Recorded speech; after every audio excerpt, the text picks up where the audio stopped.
Sahabat Rema yang terkasih, kembali lagi dalam Renungan Misafah hari Selasa tanggal 12 Agustus 2025.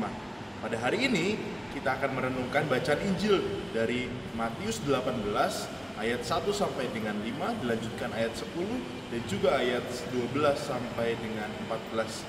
Pada hari ini kita akan merenungkan tema jangan tinggalkan yang kecil. Pada hari ini Tuhan Yesus menunjukkan keberpihakannya terhadap mereka yang kecil.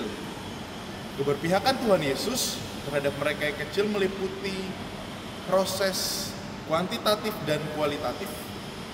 Secara kualitatif Tuhan Yesus menunjukkan keberpihakannya kepada yang kecil dengan menunjukkan bahwa Tuhan Yesus berpihak pada anak kecil yang belum bisa berpendapat, belum bisa menunjukkan potensinya, dan juga dalam masyarakat kurang diperhitungkan. Tuhan Yesus menunjukkan bahwa Tuhan Yesus menunjukkan keberpihakan kepada mereka yang kecil.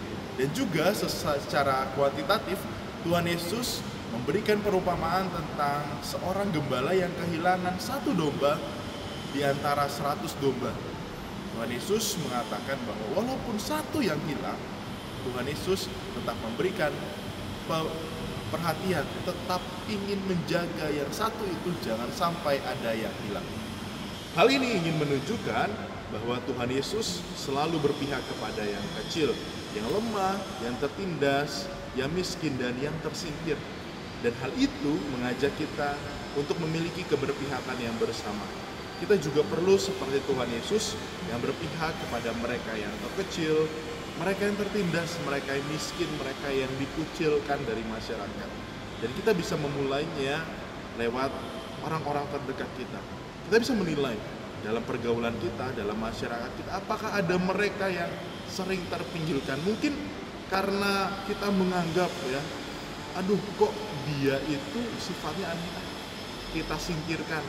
Jangan sampai seperti itu. Atau kalau saudara-saudari melihat ada hal-hal seperti, harusnya sebagai pengikut Kristus, sebagai orang Katolik, kita harus merangkul mereka yang terpinggirkan, mereka yang tertindas, mereka yang dikucilkan, harus kita rangkul. Karena itulah sikap Tuhan Yesus, sikap yang Tuhan Yesus ambil bagi para muridnya. Dan kita juga sebagai anak-anaknya, sebagai muridnya, harus memiliki sikap yang sama. Merangkul mereka yang kecil, merangkul mereka yang tersingkirkan, agar wajah Tuhan Yesus itu benar-benar dapat menjadi juga wajah kita.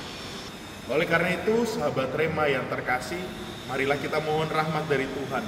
Rahmat untuk memiliki hati yang seperti Tuhan Yesus, yang selalu ingin berpihak pada mereka yang kecil, mereka yang tersingkir, mereka yang lemah, mereka yang tidak dianggap. Jangan-jangan kita juga sebagai agen-agen yang malah menindas, malah menyingkirkan yang lain. Jangan sampai seperti itu. Kita perlu seperti Tuhan Yesus yang malah merangkul, malah memiliki hati yang besar untuk memihak kepada mereka. Selamat menjadi wajah Tuhan Yesus. Selamat menjadi wajah penuh kasih Tuhan Yesus yang selalu ingin merangkul mereka yang kecil, mereka yang tertindas, mereka yang hilang, mereka yang tersesat. Dan semoga kita dapat seperti Tuhan Yesus, menjadi gembala yang mencari dan menyelamatkan mereka yang hilang. Ingat, Bapa di surga tidak pernah ingin supaya satu anaknya pun hilang dan tersesat.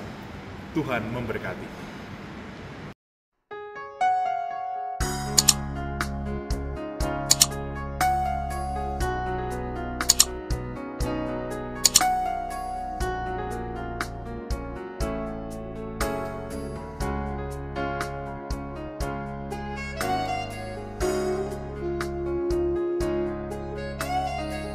Sahabat Rema, sampai jumpa dalam program berikutnya.